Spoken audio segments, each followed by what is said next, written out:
Okay, so what drew you to the role for The Last Jedi? Well, first and foremost, do I want to be in a Star Wars movie?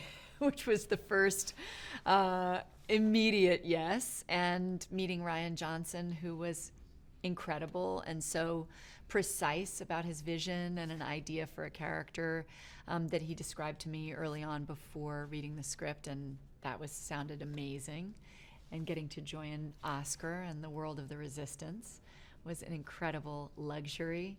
And the discovery of the character, it unfolds almost in the same way watching the movie does, because there are so many layers to each of the characters that there's a deep complexity in them in terms of their own internal struggle, what side or choice they're going to make, and what's going to win ultimately. And that's what I think makes it so fun, not only being part of this incredible legacy, but also playing the specific characters we have. And for you, I was contractually obligated to come back. So well, it was probably Laura's participation. That you like. I'm definitely in for that. What was it like to be back on sets? I cracked myself up.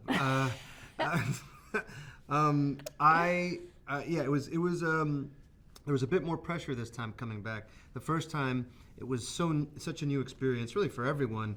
What was it going to be like bringing this franchise back, this story back to theaters? But there was, because of that, it was hard to imagine the size, the reaction of how the world would react to it. So it was easier to play dumb a little bit. With this one, after seeing what a massive success it was hard going in there pretending like this was just a small movie for us.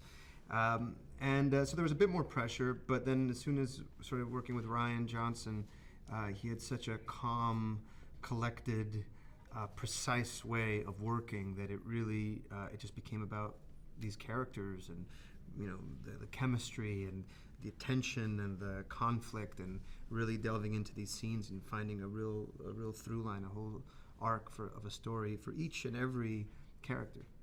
You both already mentioned Rian, so for you, Laura, you've done independent work, you've done blockbuster work, all sorts of different films.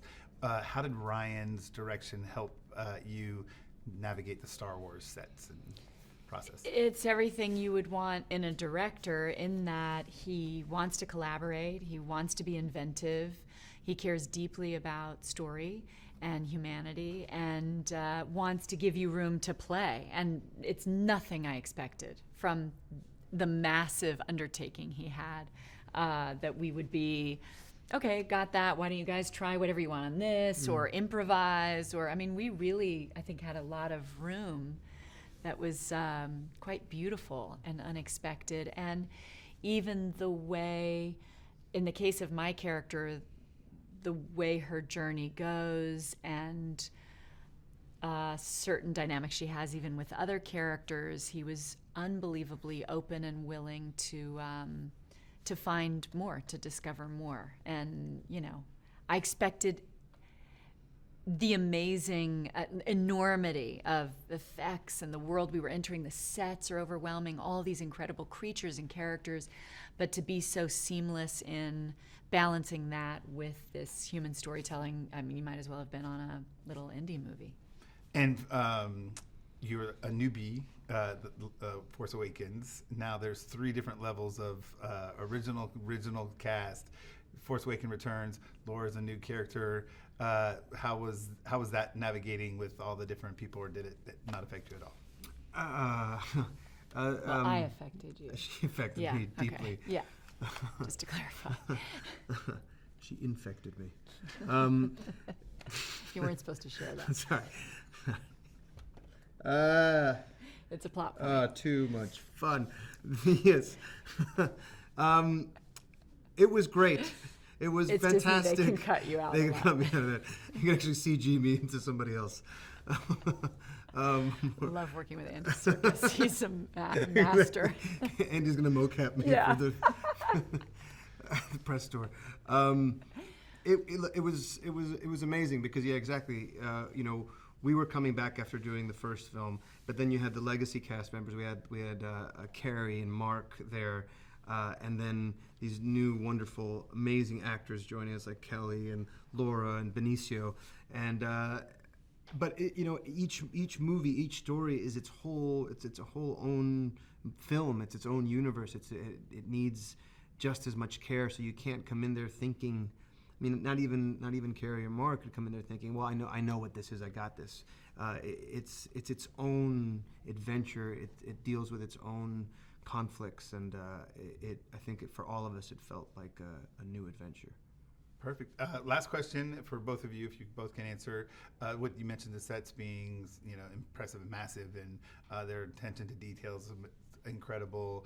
Do you have a favorite takeaway from working on the film, whether it's a favorite set or a favorite moment you had? I just remember. Besides the infection. You remember one? I just remember discovering on the Millennium Falcon that there's a gold Lego brick. Oh yeah. That they planted there when they made the original at Way the back entrance. when. Yeah. And they said it sort of because it reminded them so much as they were playing with Legos, dreaming up this other world they could invent one day. That was great. And imagine the designers who've made this world for us. And just that reminded me how we were all kids at play on these sets. Felt so lucky. Yeah, that was great. There was that one little stunt that I had to do where I was running from my ship and sliding down into a ravine while all the resistance fighters are shooting their guns, and then my ship kind of slides into the ravine, and that was done with practically with the actual ship coming in. That wasn't a CG, and that was a pretty exciting moment to do that.